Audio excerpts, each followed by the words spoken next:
ആദ്യം വേദയും സിനിമ അഭിനയ രംഗത്തേക്ക് വരണമെന്ന് താല്പര്യം പ്രകടിപ്പിച്ചിട്ടുണ്ട്. ഞാൻ താല്പര്യം പ്രകടിപ്പിച്ചിട്ടുണ്ട്, അവർക്ക് താല്പര്യമേ ഇല്ല. ചെറുത് വരാൻ ചാൻസ് ഉണ്ടെന്ന് തോന്നുന്നുണ്ട്. ഇന്നലെ രാത്രി എന്തോ ഒരു സാധനത്തിന് അവൾ എന്തോ ഒരു ഡയലോഗ് അടിച്ചു കഴിഞ്ഞപ്പോഴത്തേക്കും അവള് പേടിച്ചു പോയി. എന്താ എന്താ വേദ? ഒന്നുമില്ലേ, പിന്നെന്താ? അഭിനയിക്കുമ്പോ ഇങ്ങനെയൊക്കെ വേണ്ടേ, ഇതൊക്കെ ചിലപ്പോ ഇതിങ്ങനത്തെ സീനൊക്കെ വന്നാലോ. പരിപാടി തുടങ്ങിയെന്നല്ലേ പതുക്കെ. ഞാൻ പതുക്കെ പേടിച്ചു പോയി, എന്താന്ന് മനസ്സിലായില്ല. അപ്പൊ അപ്പോൾ എനിക്കറിയില്ല. പക്ഷെ മറ്റവൻ ഞാൻ പറഞ്ഞിടാ നല്ല ക്യാരക്ടർ, ഡയറക്ടർ വന്ന് കഥ പറയണമെന്ന് പറഞ്ഞു. ഞാനൊന്നും വെറുതെ കഥ കേൾക്കണം, ഞാൻ എന്തായാലും ഞാൻ അഭിനയിക്കൊന്നുമില്ല.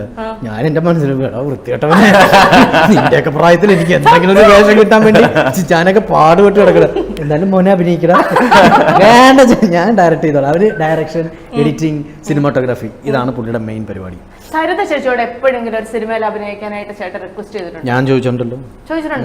ഞാൻ സത്യമായിട്ട് സണ്ണിയിൽ ചോദിച്ചതാ. അത് മറ്റേ ലിഫ്റ്റിലെ സീനാണോ? അതെന്ന് വെച്ചാൽ എനിക്ക് ആളെ കാണുന്നില്ല, ഞാൻ അതിങ്ങനെ നമ്മൾ ചേടിയെന്ന് പറഞ്ഞു. ഞാൻ അവൾക്ക് എന്തോ താല്പര്യമില്ലാന്ന് തോന്നുന്നു. ആണോ? ഒരു വീട്ടിൽ 2 സിംഹം വേണ്ടാന്ന് ഒരു കുഴപ്പമില്ല. അത് മതി. ചേട്ടാ, ജോൺ ലൂതർ ചെയ്ത് കഴിഞ്ഞപ്പോൾ സംവിധാനം നല്ല ബുദ്ധിമുട്ടുള്ള പണിയാണെന്ന് മനസ്സിലായി, അങ്ങനെയുണ്ടോ? അല്ല, അത് നമുക്ക് സ്ക്രിപ്റ്റ് ബേസിക്കലി എനിക്ക് സിനിമ ഞാൻ പറഞ്ഞില്ലേ എഡിറ്ററായിട്ട് അസിസ്റ്റൻ്റായിട്ട് വർക്ക് ചെയ്തപ്പോൾ നമുക്കറിയാം സിനിമ എന്ന് പറയുന്നത് ബുദ്ധിമുട്ടുള്ളൊരു പരിപാടി തന്നെയാണ് ബേസിക്കലി.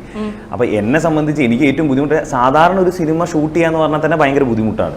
അതിനിടയ്ക്ക് ഇപ്പോൾ കോവിഡ് ഒരു സ്ഥലത്ത്, അവിടെ ഉരുളുപൊട്ടൽ, പിന്നെ റെഡ് സോൺ, അങ്ങനെയുള്ള ഭയങ്കര പ്രഷറിലാണ് വർക്ക് ചെയ്ത്.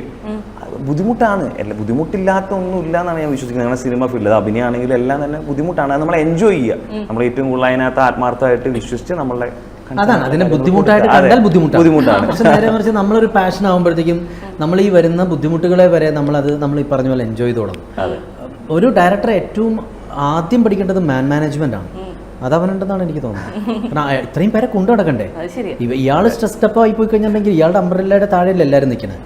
അപ്പോൾ അത് പക്ഷെ അത് കാമായിട്ട് കൊണ്ടുപോയി എല്ലാ കാര്യങ്ങളും വളരെ മെച്ചുവേർഡായിട്ടാണ് ഹാൻഡിൽ ചെയ്തത്. ഇനി ചിരി ഉണ്ടല്ലോ സാറിൻ്റെ ചേട്ടാ. അതൊക്കെ അത് നമുക്ക് ഇന്നത്തെ ഇന്റർവ്യൂ ഒരു 3 വർഷം കഴിഞ്ഞിട്ടുള്ള ഇന്റർവ്യൂ ഇതിന്ന് എടുത്ത് വെച്ചേ അപ്പൊ കാണാം.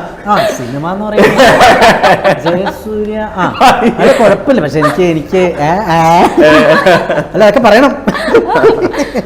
അടുത്ത രണ്ടുപേരോടുള്ള ഒരു കോമൺ ക്വസ്റ്റ്യൻ ആണ്, ഭയങ്കര ആൻസർ വരായിട്ട് നോക്കട്ടെ. ക്വസ്റ്റിന്റെ സ്റ്റാൻഡേർഡ് അനുസരിച്ച് ഹൈ സ്റ്റാൻഡേർഡ് ക്വസ്റ്റ്യൻ ആണോ? ഇവിടെ ഇതൊക്കെ താങ്ങും, ഇതൊക്കെ വരുമോ? ഇതൊക്കെ എനിക്ക് താങ്ങും. അതുകൊണ്ടാ. അതായത് ചോദ്യം എന്താണെന്ന് വെച്ച് കഴിഞ്ഞാൽ